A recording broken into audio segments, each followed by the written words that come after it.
seperti layaknya keluarga pada umumnya. Keluarga gue tuh juga bilang, kamu nanti kalau gede jadi dokter aja, atau kamu kalau gede jadi engineer aja ya. Cuman kalau di Australia karena emang orang-orang tuh work life balance banget ya mas. Jadi rata arahnya kemana nih? rata-rata jam 7, jam setengah 8 itu toko-toko udah pada tutup. Jadinya biasanya kalau kita mau main tuh kita nggak main ataupun kayak kita nggak nongkrong di kafe atau apapun itu, kita datang ke rumah teman, kita potluck bareng. Gue jujur aja nih ya, 2022 gue suka lari outdoor di sebuah kota di Indonesia yang lo tau lah ya. Di mana ini kan backgroundnya kelihatan kan di mana. Dan gue kena ispa deh. Ya karena polusinya itu. Jadi ya sebenarnya again ya pemerintah bisa do better to to make our environment more conducive sebenarnya. Bener. Sebenarnya ya gitu. Welcome, another level.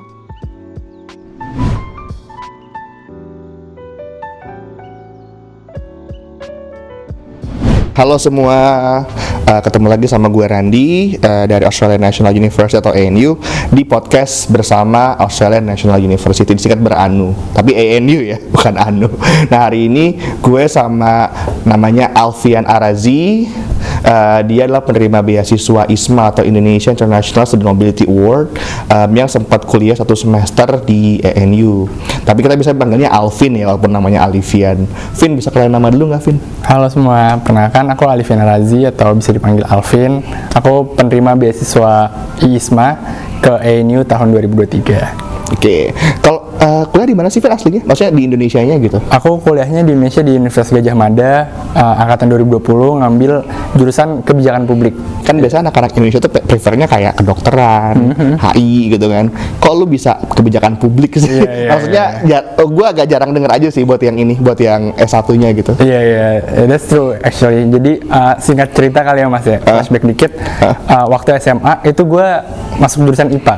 Jadi seperti layaknya keluarga pada umumnya, keluarga gue tuh juga bilang, kamu nanti kalau gede jadi dokter aja, atau kamu kalau gede jadi engineer aja ya.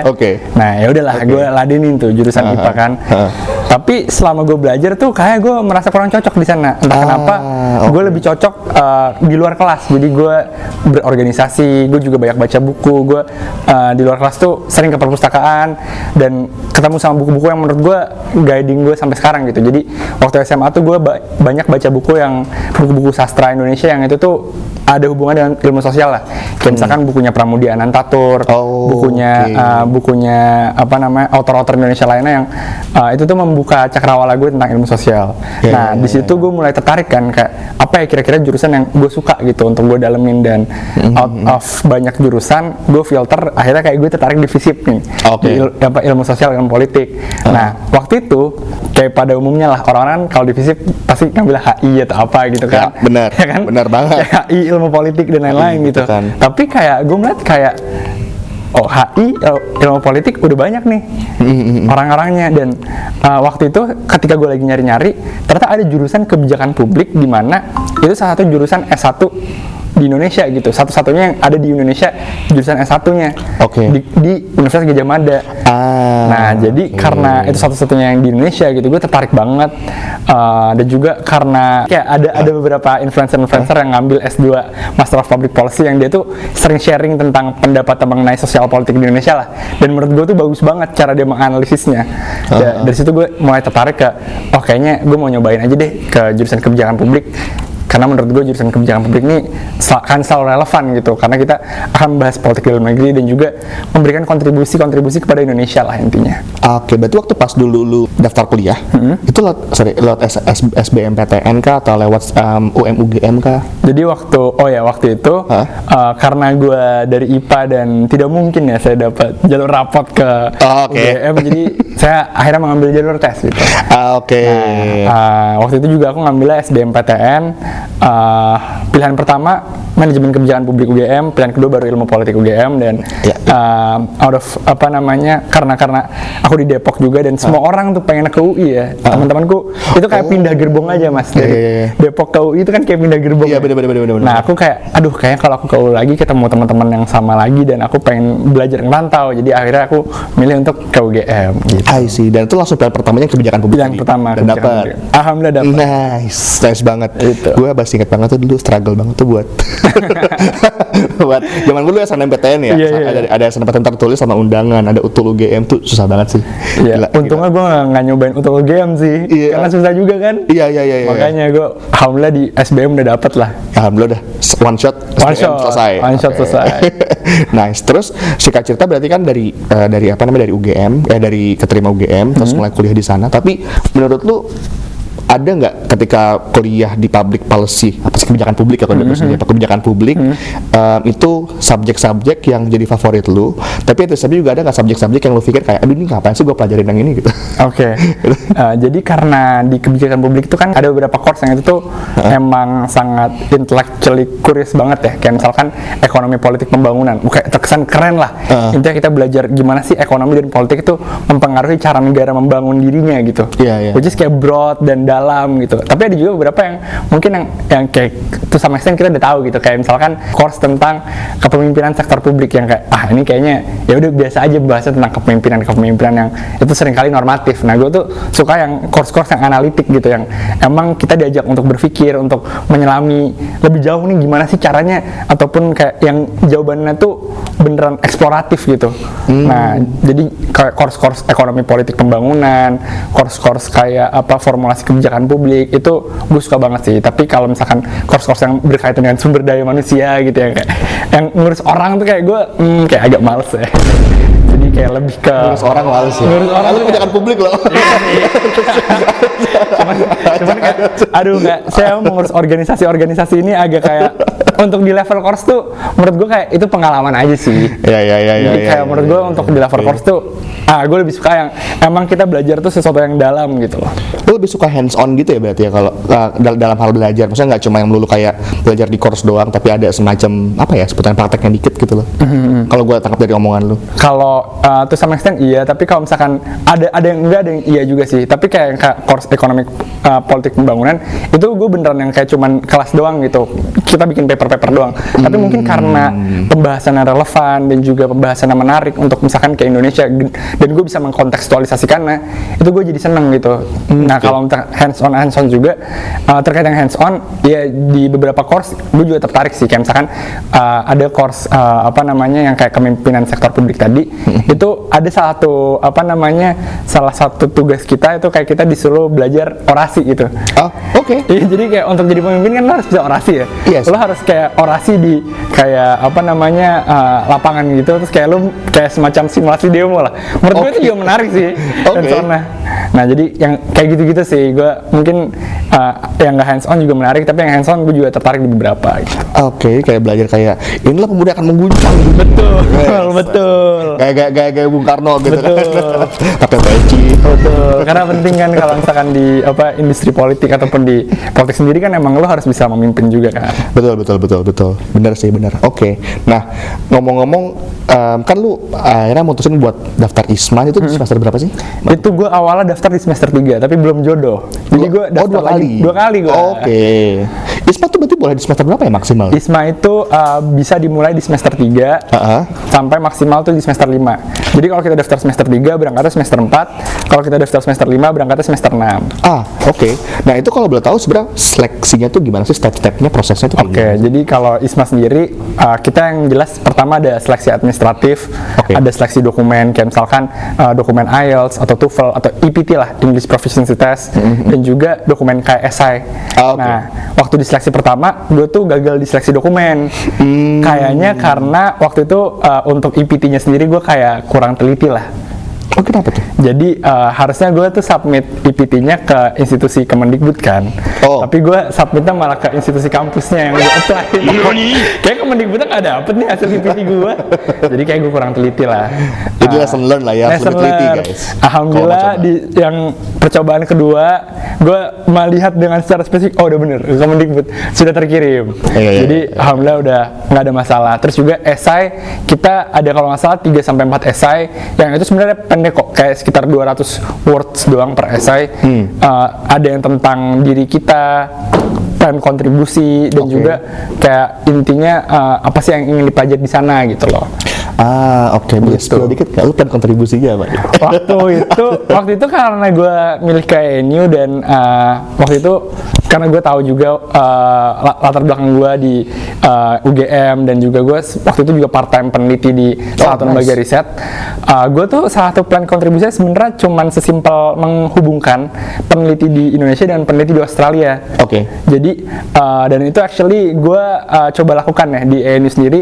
Gue ketemu sama Dr. Eve Warburton, itu kita ngobrol-ngobrol dan kita ngomongin tentang peneliti-peneliti Indonesia yang emang risetnya terkait dengan Eve Warburton lah, dan kebetulan si Eve Warburton akhirnya mampir ke Jogja ke UGM dan ketemu salah satu dosen gue. Jadi gue rasa itu juga membantu lah menghubungkan matchmaking gitu. Terjadilah ya, kontribusi itu terjadi. Kontribusinya sesimpel itu sih. Gue nggak yang kontribusi membangun bangsa atau gimana, tapi gue mulai dari yang bisa gue lakukan dan dekat dengan gue gitu. Simpelnya tuh yang relevan dulu aja kali ya. Bener, yang relevan dengan gue aja. Daripada tolong ngawang-ngawang. Betul. Gitu. Saya pengen menjadi presiden kan.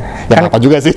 Iya kan, kayak kita harus bisa yang spesifik dan measurable kan. Nah, buat gue yang spesifik dan measurable dan dekat dengan gue, tadi kayak gue menghubungkan orang-orang yang dekat dengan gue ataupun lingkaran-lingkaran peneliti yang ada di dekat dengan gue dengan orang-orang yang ada di ANU gitu. Dr. Eve Warburton tuh cukup terkenal by the way, dan dia tuh bisa bahasa Indonesia. Betul. Jadi dia kan bisa bahasa Indonesia fluent banget, dan dia sering diminta jadi pembicara kan. Betul. Mana aja tuh terakhir itu kayak ada pas lagi kita masa-masa pemilu tuh, si Dr. Eve itu sempat muncul di beberapa stasiun TV gitu, sama di podcast kah ya? Ya di YouTube lah, di YouTube channel yang ngebahas soal perpolitikan di Indonesia gitu. Ya, kita agak kaget pas tuh, kok dia muncul. Tapi ternyata emang sering ternyata ya. Betul, sering banget di Eve Warburton, Edward Aspinall tuh juga sering banget lah. Pokoknya peneliti-peneliti ini yang belajar tentang Indonesia tuh banyak banget gitu. Jadi itu juga alasan gue kenapa daftar di ANU, karena untuk tahu Indonesia kita kan juga harus ngeliat dari kacamata luar juga kan. Menurut gue ANU, Canberra itu tuh isinya orang-orang yang emang peduli sama Indonesia gitu. Jadi gue bisa ketemu sama Eve Warburton, Edward Aspinall, Marcus Mizner, orang-orang yang emang giants lah di ilmu politik in global, dan dia membahas tentang Indonesia. Jadi gue bisa dapat insight-insight menarik tentang Indonesia dari mereka gitu. Dan dari apa yang lu ekspektasikan saat itu tuh ketika lu milih ANU, terjadi nggak pas lu? Terjadi banget. Jadi waktu awal gue udah sebenarnya kenapa awal gue milih ANU daripada universitas lain ya yang ada ditawarkan oleh ISMA, itu salah satunya karena selama kuliah sendiri gue udah terekspos sama beberapa scholar dari ANU yang bahas tentang Indonesia, kayak tadi Eve Warburton, terus Aspinall dan lain-lain kan. Dan gue udah familiar juga nih, kayak misalkan ANU sering adain conference tentang Indonesia Update, dan di situ gue memutuskan untuk kayaknya gue pengen deh untuk ngobrol sama orang-orang ini gitu. Awalnya motivasi exchange gue tuh simpel itu, kayak gue pengen ngobrol nih sama orang-orang ini yang selama ini gue cuma baca tulisannya doang, dan gue nggak punya banyak kesempatan untuk berinteraksi. Dan alhamdulillah ketika di ANU sering juga kan ada acara-acara conference tentang Indonesia ataupun research dissemination tentang Indonesia, yang itu gue datang, kita ngobrol dan juga berteman baik lah sampai sekarang. Berarti sama masih kontakan ya? Masih kontak-kontakan. Actually gue juga ngambil salah satu course namanya Origins of Political Order in Asia, itu di ISMA. Yang ngajar Dr. Sana Jeffrey, dia tuh peneliti tentang Indonesia dan kayak dia paham banget lah tentang Indonesia. Dan dia sekarang tuh course co-convener Indonesia Update tahun 2024. Betul. Sana Jeffrey. Nah itu dia kemarin baru aja main ke Jogja, dan intinya inilah kayak aku masih say hi gitu sama dia. Nice. Walaupun nggak bisa juga ya ke Jogja kemarin kan kerja. Ya sih, itu saya aja lah ya. Betul. Udah nggak di Jogja. Betul. Ya. Sekarang kerja di mana, Vin? Sekarang aku udah kerja di lembaga konsultan kebijakan publik, namanya Mandala Consulting. Nah, kalau teman-teman yang udah terjun itu pasti tahu tuh biasanya Mandala Consulting. Gue aja pernah denger. Nggak di bidang political consultant atau public policy consultant. Anyway, nah terus selama di ANU gitu kan, selama waktu pas di ANU itu ambil berapa subjek sih in total kalau anak-anak ISMA tuh? Kalau anak-anak ISMA sendiri dari kebijakan Kemendikbud sendiri kita harus full course ya. Jadi kita ngambil 4 course untuk kalau nggak salah 16 kredit ya. Nah, sekitar 16 kredit kan, satu course 4 kredit kan. Nah, uniknya kalau ISMA sendiri emang kita dituntut untuk interdisciplinary Mas. Jadi nggak cuman apa yang kita pelajari doang di kampus. Misal aku pelajar kebijakan publik, aku cuma ngambil course kebijakan publik, nggak gitu. Tapi kayak kita dituntut untuk ngambil course-course lain. That's why aku waktu di ANU aku ngambil course kajian pembangunan, development studies, antropologi, ilmu politik, sama satu lagi environmental engineering. Ini yang paling beda. bisa? Itu yang menarik kan. Lo bisa? Jadi kebetulan ada nama mata kuliah Australian Environment yang itu tuh emang environmental engineering lah. Oke. Atau kayak ya, environmental science lah. Pada waktu itu kenapa aku milih itu karena course-course lain aku pengen pilih itu jadwalnya agak bentrok. Jadi aku akhirnya milih itu dan aku sendiri kayak mikir kayaknya menarik juga nih belajar tentang lingkungan. Jadi ya udah aku pilih lah akhirnya. Itu engineering tuh, maksudnya dia lebih ke, sorry ini kan dia environmental engineering nih. Betul. Tapi berarti ada kayak semacam hitung-hitungannya juga. Betul. Jadi pertemuan ketiga itu saya disuruh modeling curah hujan untuk penampungan curah hujan lah. Agak pusing tapi for some reason saya bisa pass di course. Jadi Rame-rame pusing tuh lihat. Jadi kayak menurutku nggak ada salah juga untuk kayak mencoba hal baru ya, karena baik lagi dosen di ANU asisten lecture-nya itu juga sangat friendly. Jadi kalaupun kita nggak tahu itu tuh kita bisa nge-email dia kayak Pak saya kurang tahu nih tentang hal ini, bisa dijelasin lebih lanjutnya. Kayak kita jelasin lah kayak misal latar belakang kita dari ilmu sosial, kita nggak punya preliminary knowledge tentang environmental engineering, dan ketika kita ngomong gitu mereka tuh sangat responsif dan dijelasin lah lebih jelas gitu loh. Nah itu my other question nih. Jadi kayak bedanya tuh apa sih yang lo rasain ketika lo kuliah di UGM nih di Indonesia nih ya, sama ketika lo mulai kuliah di ANU selama 1 semester kemarin. Perbedaan dari segi academic culture-nya mungkin, atau mungkin dari segi tadi lo bilang kan dosennya agak lebih approachable ya, lebih friendly dan segala macam. Yang lo rasain beda gitu loh. Oke. Menurut gue dari segi akademik dulu ya, ini bedanya cukup jauh. Jadi kalau di Indonesia kan kalau kita masuk jurusan itu biasanya udah dipaketin tuh, kita ngambil course apa aja. Tapi kalau di ANU setahu gue kita ngambil course dulu, baru di akhir kebentuk nih jurusannya apa. Iya kan, jadi kayak kita sebenarnya bisa ngambil course-course di tahun pertama misal bisnis, antropologi dan lain-lain. Tapi lama-kelamaan kalau kita mau spesialisasi di satu, kita baru nentuin. Ambil elektif tuh namanya. Nah, ambil elektif. Yang nanti tuh membentuk kita akhirnya jurusan apa. Yes, betul. Jadi di sana itu emang sistemnya karena sistem moving class ya, kita belum tentu dapat teman yang sama di course lainnya. Nah itu beda banget menurutku. Jadi mindsetnya tentang jurusan itu juga beda di sana, karena kita bisa bebas ngambil elektif.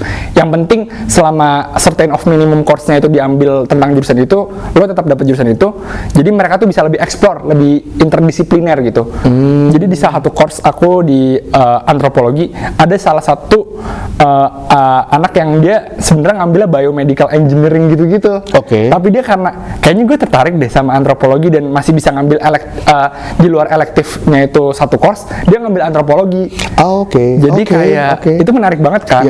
Ada lebih banyak interdisciplinarity lah di dalam kelasnya itu. Ini kalau di level S1 ya. Mungkin kalau di S2 lebih tailored lagi dan lebih rigid lagi kan course-nya. Tapi kalau level S1 yang aku dapat sih kayak gitu. Itu yang pertama. Yang kedua, ini juga sistem pengajarannya kalau di ANU ini yang aku dapat, atau di Australia ya mungkin itu kita nggak cuma kelas doang, tapi ada yang namanya tutorial. Nah, jadi kelas nih kita kan dengerin ya, tapi tutorial ini kita dituntut untuk kayak bisa mengartikulasikan lagi atau menjelaskan kembali gitu apa yang kita udah dapat di kelas. Dan biasanya bobot kita ngejelasin itu lebih tinggi dibanding kita bobot dengerin doang. Jadi untuk ngetes apakah kamu beneran paham atau enggak gitu loh. Nah, iya kan?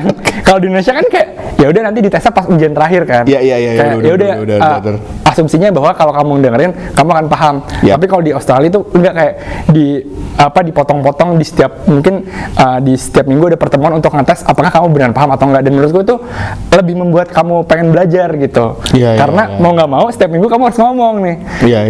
Itu yang jadi menurutku pembedanya. Dan yang ketiga mungkin yang aku bisa jelasin juga, kalau di Indonesia mungkin di UGM di tempatku ya, asisten dosen tuh rata-rata S1 juga kan karena tingkat kita.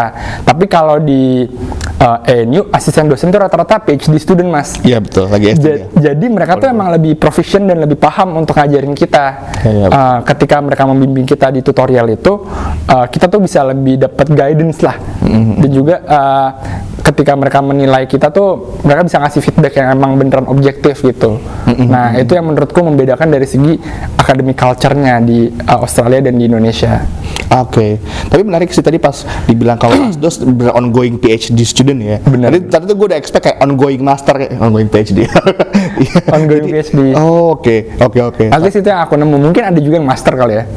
Kayak jarang banget. Jarang ya? Soalnya memang kebanyakan memang lowongan kalau nggak salah baca sih ya, banyak kan lowongan yang buat kayak research assistant dan segala macam tuh emang yang buat ongoing PhD atau nggak master by research. Iya, Kalau makanya. master by research. Iya, master by research Kebanyakan sih kebanyakan. gitu. Anyway, nah terus itu kan dari segi ininya nih academic life. Kalau dari segi hidup sehari-harinya bedanya apa tuh antara di Jogja sama di Canberra? Oke. Di Jogja ada, di Canberra ada Kagama UGM, Kagama Ada Kagama Canberra. di Canberra kebetulan karena kayaknya dari UGM ke Canberra itu kayak pindah tempat juga ya. Iya, pindah bisa ya tuh, pindah jurusan. Jadi ada Kagama atau keluarga alumni Gajah Mada di Canberra gitu. Iya. Aku juga cukup kaget juga tuh. Wah, ternyata Kagama udah sampai di Canberra gitu kan. Iya. Kirain cuma di Jakarta doang apa di Jawa Barat doang gitu. Ternyata udah sampai Canberra juga. Anyway, kalau di selain yang academic life-nya, Hah? di non academic life-nya sih aku ngeliat ini sih mungkin kalau di Jogja gitu aku tuh biasanya bisa lebih bisa apa ya, kayak kehidupan tuh sampai malam lah. Oke. Jam 10, jam 11 tuh kayak masih ada kehidupan pasti. Cuman kalau di Australia karena emang orang-orang tuh work life balance banget ya, Mas. Nggak tahu nih arahnya kemana nih. Rata-rata jam 7, jam setengah 8 itu toko-toko udah pada tutup. Jadinya biasanya kalau kita mau main tuh kita nggak main ataupun kayak kita nggak nongkrong di kafe atau apapun itu, kita datang ke rumah teman, kita potluck bareng. Jadi beda lah. Ngumpul ya jadinya. Ngumpul, jadinya lebih banyak ngumpul dibandingkan kita makan di luar ataupun nongkrong di luar. Itu sih yang membedakan. Terus juga kalau dari segi pertemanan dan lain-lain ya, karena mungkin Australia tuh kan multicultural juga ya. Ya Jogja juga multicultural tapi kan multicultural Indonesian ya. Kalau Australia karena multicultural itu lebih internasional, emang kita terekspos sama berbagai kultur di dunia aja gitu. Kultur dari belahan bumi Amerika, Eropa, terus juga mungkin di India seperti apa, teman-teman dari Hong Kong, Tibet, Malaysia itu kan beda-beda tuh. Nah kita juga jadi lebih punya pandangan lah. Oh ternyata gini kalau misalkan mereka ngobrol, kalau mereka cerita, terus kalau mereka bersikap tuh seperti ini. Kalau di Jogja kan emang rata-rata orang-orang Indonesia, jadi ya kita lebih familiar lah. Di sana emang lebih banyak. Oh baru tahu ternyata seperti ini ya orang-orang di luar negeri gitu sih. Oke. Tapi emang sih kalau ngomongin di sana itu mostly tuh ya teman-teman ya. Kalau misalkan tempat makan, well kita sih ngalamin tempat makan sampai malam sih memang. Dulu pas gue ke Canberra 2023 dan 2022 tempat makan emang masih ada yang sampai jam 10 masih ada. Cuma kebanyakan itu kalau kayak mall itu cuma sampai jam 5 kayaknya. Iya bener. 5 ya paling yang masih buka yang essentials kayak misalkan Betul. supermarket kayak Coles ya, atau Woolworth atau kita bilangnya Woolies gitu.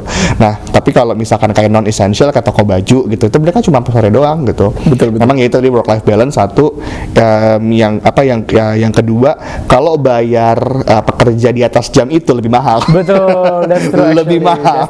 That's why kenapa rata-rata udah pada tutup di jam 5 ya. Satu lagi sih mungkin yang bedanya, menurutku di Australia itu mereka cukup menghargai alamnya ya. Oh iya sih. Jadi wisata yang alam itu tuh beneran dirawat, tertata, rapi dan gratis gitu. Iya betul. Mungkin sih. kalau di Indonesia sama, tapi lebih apa ya? Aku rasa pemerintah masih bisa melakukan pekerjaan yang lebih baik lah untuk meningkatkan atraktiveness dari tempat wisata alamnya itu sendiri. Di Australia, di Canberra ya terutama ya, aku sering banget kayak jalan-jalan ke danau, ke mountain ataupun ke trekking area yang itu tuh beneran bagus dan terawat gitu. Nggak ada retribusi sama sekali, nggak ada pungutan liar, sampah nggak ada. Itu tuh menurutku bagus banget sih kalau di Australia untuk the way they treat nature itu sendiri. Tapi emang orang-orangnya prefer gitu sih. Betul. Mall is not dirty. Bener. Mall mah bagusan di Indo gak sih? Bener. Mall bagusan di Indo gitu ya, kayak mereka tuh lebih suka kayak ke alam atau ini. Lu nggak sih kalau di taman suka tempat buat barbecue? Iya bener, sering banget. Jadi emang mereka tuh lebih suka gitu ngumpul barbecue atau enggak ya kalau nggak ngumpul ya sendiri aja kalau si introvert ya. Iya bener. Mereka kayak trekking sendiri atau misalkan cycling, kan di Canberra juga ada jalur sepeda kebetulan, Betul. cycling dan segala macam gitu. Nah itu berarti, nah ini kan tadi lu tahu nih soal trekking dan segala macam. Berarti sebenarnya selama kuliah di sana kan cuma 4 bulan ya efektifnya. Ada waktu buat liburan nggak sih? Ada dong. Ada. Kan padat soal itu biasanya. Padat banget. Jadi for some konteks ya, waktu aku kuliah di UGM tuh aku bisa kasih nilai 6 lah dari segi kepadatan. Kayak aku masih punya banyak waktu lowong. Tapi waktu di ANU aku padatnya tuh level 9. Wah, Padat banget. Tapi balik. Balik lagi karena aku di sana bentar doang, jadi aku punya mindset selama aku ada waktu lowong, aku pengen nge-explore nih hal-hal yang mungkin nggak bisa aku explore di Indonesia, terlebih yang kayak jalan-jalan di alam dan lain-lainnya gitu. Jadi selalu ada waktu di Sabtu Minggu untuk kita jalan-jalan. Nanti di hari kerja kita akan fokus di akademik gitu. Nah, nyempetin lah ya. Betul. Kebetulan di Canberra itu komunitinya juga tight knit banget, Mas. Oke. Jadi ada namanya Canberraners. Canberraners, yes. Ini shout out juga buat pengurus-pengurus Canberraners, Mas Riyandi dan kawan-kawan ya, yang Mbak Fania, yang itu emang welcome banget untuk ngajak orang-orang trekking, lari bareng dan lain-lain. Jadi setiap minggu biasanya kita ada agenda trekking, lari bareng dan lain-lain yang itu beneran mengeksplor Canberra lah. Iya. Itu seru banget sih menurutku. Betul dan nggak kena ISPA kok guys. Air quality bagus, saya akui. Soal gue jujur aja nih ya, 2022 gue suka lari outdoor di sebuah kota di Indonesia yang lo tau lah ya. Di mana ini kan backgroundnya kelihatan kan gue di mana, dan gue kena ISPA deh. Ya, karena yang polusinya itu. Jadi ya sebenarnya again ya, pemerintah bisa do better to to make our environment more conducive sebenarnya. Bener. Sebenarnya ya gitu. Iya. Selama ada political will harusnya sih perlahan-lahan bisa lah. Bisa kok, pasti bisa, aku percaya. Pak PJ Gubernur. Bisa. Nggak apa kan dimention. Tinggal di benchmark aja nanti ke Canberra ya Pak ya. Iya kan mumpung IKN kan kebetulan Canberra tuh. Nah. Kalau bisa Jakarta dari segi kualitas udara, kualitas air itu bisa benchmark juga. Karena memang perlu diakui kualitas air di sana juga bagus. Jadi kayaknya sebulan saya di sana nggak pakai face wash dan lain-lain tuh udah bersih sendiri muka. Jadi glow up gitu. Dan itu enggak sih kayak kalau nge kan kita bisa pakai tap water tuh. Betul. Pernah coba di nggak di jug nuangin tap water di jug yang agak transparan? Itu ada oksigen bubble nggak? Oh iya bener. Itu gila sih, bersih banget sih. Iya Parah. bener. Gila kalau kita kan mesti beli galon biasa. Betul. Kalau buat minum gitu, kalau buat mandi doang tuh pakai air, pakai tap water atau sikat gigi gitu. Iya itulah. Anyway, tapi sorry ya, we were not complaining but we're comparing kalau ada yang lebih baik kenapa enggak kan? Betul. Nah, by the way kan tadi lu bilang sempat jalan-jalan, tapi kalau boleh tahu sebenarnya benefit yang lu dapat dari ISMA tuh apa aja sih? Maksudnya benefit dari segi financial sama non. Oke, kalau dari segi financial kita di cover terkait A to Z-nya lah, dari mulai tiket pesawat, visa, terus juga medical check up kalau ada, atau asuransi, tuition fee di ANU, terus living cost, dan juga settlement allowance lah. Jadi A to Z sebenarnya di cover sama LPDP ataupun Kemendikbud, dan menurutku lumayan generous untuk tuition untuk living costnya per bulan tuh standarnya sama kayak LPDP lah. Jadi cukup banget untuk hidup, untuk kalian bisa beraktivitas di Canberra dan produktif lah gitu. Masih bisa nabung? Masih bisa nabung. Masih bisa nabung. As long as gak tiap hari ngopi ya. Betul. Ngopi cantik. Betul. Sebenarnya kuncinya dimasak sendiri sih, karena menurutku yang cukup mahal di luar negeri itu kalau kita beli makan, karena kita bayar jasanya. Kayaknya lebih banyak bayar jasanya sih dibanding bayar bahan. Nah, kalau untuk bahan tuh sebenarnya 2 kali dari harga Indonesia, tapi nggak yang semahal itu sih. Iya sih, tapi emang jasa emang sana mahal banget kan. Dari mulai servis mobil mahal, apalagi tuh yang Uber Eats itu juga mahal. Betul. Soalnya emang sana tenaga orang kan dihargain banget gitu. Jadi ya mahal. Jadi kalau mau menghemat seperti kata Alvin, harus lebih sering masak dibanding makan. Ya boleh sekali-kali makan di luar ya. Boleh. Tapi jangan tiap hari juga. Betul. Gitu. Tapi keburu nggak Vin masak? Maksudnya dengan kondisi padat gitu kuliah? Kebetulan kalau aku biasanya food prep Mas. Jadi di hari Minggu itu aku udah nyiapin lunch untuk 3-4 hari lah. Dan lagi pula ada microwave ya? Betul, di sana itu yang membedakan adalah orang-orang di berbagai tempat tuh udah banyak microwave. Jadi di kampus ada microwave, di rumah ada microwave. Jadi biasanya aku udah store makanan di tempat makan yang itu kedap yang intinya kayak kedap udara. Kedap udara lah. Nah, jadi itu bisa tahan seminggu kan kalau di kulkas sebenarnya ya. Betul. Nah, aku taruh di kulkas, terus nanti aku tinggal bawa ke kampus. Kalau di kampus aku tinggal panasin gitu.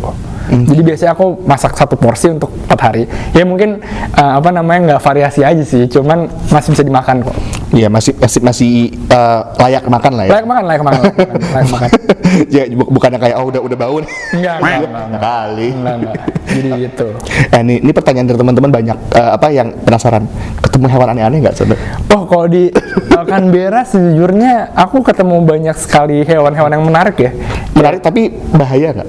Enggak sih, jujur Enggak. aku Oke. mungkin karena aku datang winter ya dan transition ke spring. Nah, itu tuh kayak mungkin karena belum summer juga belum banyak yang hewan-hewan yang kayak kalajengking atau apapun itu. Kan biasanya di Australia Iya. itu ya apa banyak yang seperti itu ya. Iya. Aku nggak nemu.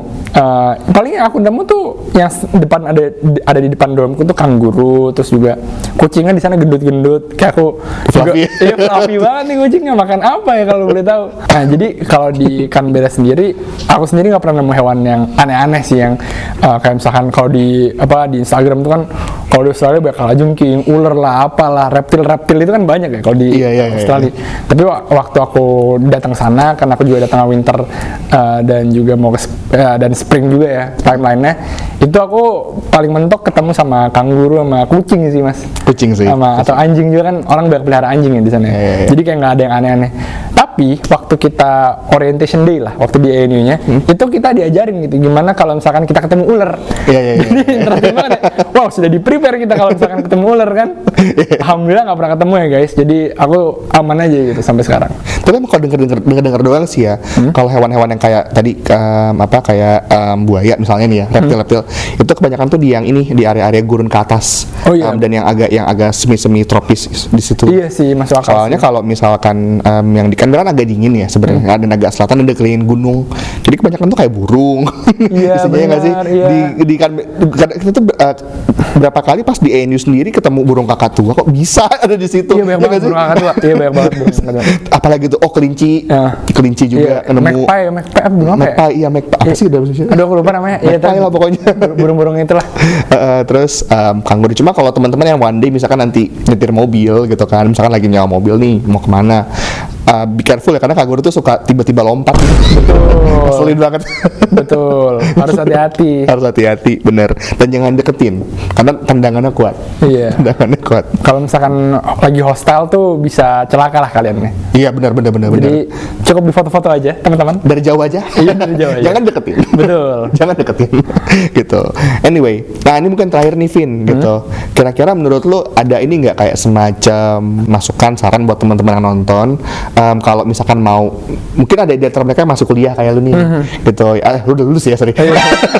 Yang masih kuliah nih, gitu kan. Terus pengen coba masih eligible buat coba ISMA gitu. Lu punya tipsnya nggak? Maksudnya tips do's and don'ts-nya Iya. ke teman-teman. Tentunya kalau dari yang dusnya dulu teman-teman harus membuat strategi nih, karena yang daftar ISMA kan banyak banget ya mas. Jadi kita tuh harus punya strategi gimana caranya kita unggul lah dibanding kandidat lain. Nah itu bisa kita lakukan dengan apa? Dengan misalkan milih universitas yang sejalan dengan emang passion kita atau apa yang kita ingin lakukan. Terus juga udah mulai prepare nih untuk EPT-nya ataupun essay-nya. Misal kayak EPT bisa kalau misalnya dirasa kurang bisa ngambil les dulu, baik yang gratis kan biasanya ada yang gratis di sosial media ataupun yang berbayar kalau punya uang lebih.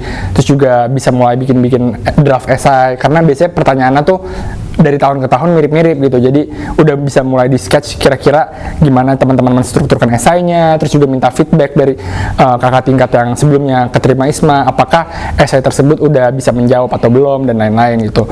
Nanti baru dari situ setelah dunia strategi, yang kedua tuh teman-teman juga lebih ke percaya diri aja kali ya Mas ya.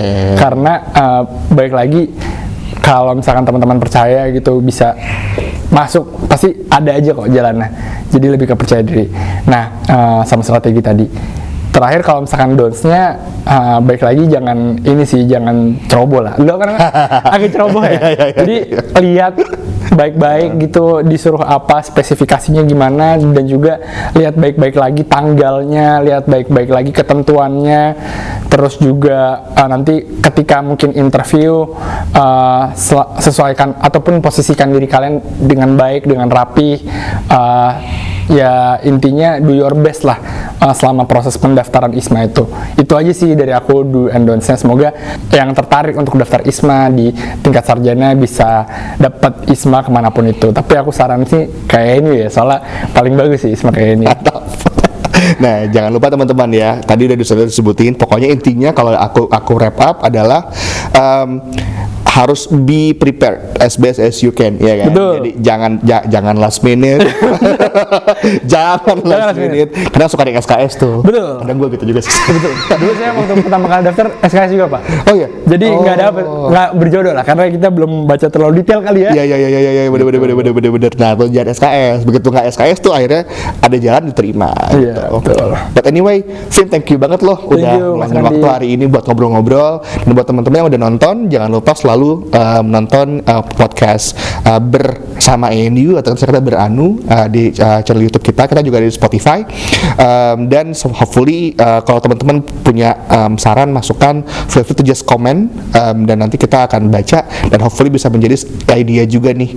Kita nanti kedepannya mau ngebahas apa lagi nih sama teman-teman alumni atau mungkin staff member atau mungkin dosen dari ANU gitu. Oke, sampai jumpa semuanya. Bye. Bye.